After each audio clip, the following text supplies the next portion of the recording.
Hello viewers, welcome to জ্ঞান সমগ্র।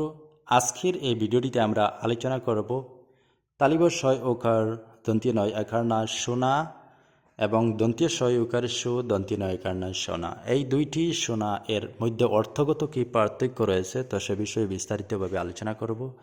তো প্রথমে আমরা আলোচনা করব তালিব ছয় ওকার সু দন্তীয় নয় একার না সোনা, এটির অর্থ কী।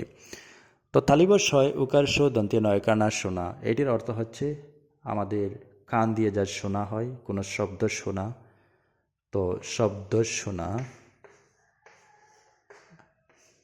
আমরা যে শুনতে পাই, তো এই শোনাকে তালিব ছয় উকার সু দন্তীয় নয় আকার না শোনা দ্বারা বোঝানো হয়, অর্থাৎ শব্দ শোনা, কোনো গান শোনা, কারো কথা শোনা।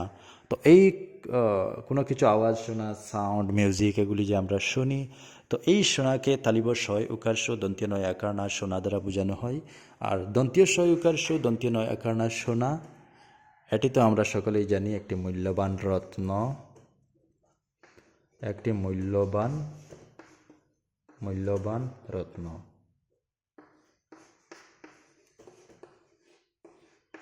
সোনার চেন, সোনার আংটি, সোনার কানের দুল, তো এভাবে সোনার যে জিনিস রয়েছে, অর্থাৎ মূল্যবান রত্ন রয়েছে সোনার, তো সোনা আমরা বুঝলাম। তো তালিব সহকার সু দন্তীয় নয় একার না সোনা, এটি হচ্ছে শব্দ শোনা, কোনো আওয়াজ শোনা, কোনো গান শোনা, কোনো কথা শোনা। এই যে শোনা শব্দ, এটি তালিব সহকার দ্বারা বোঝানো হয়।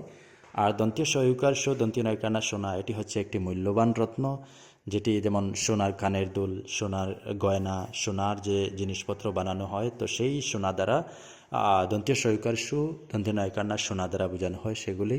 তো আশা করি বুঝতে পেরেছেন। ধন্যবাদ।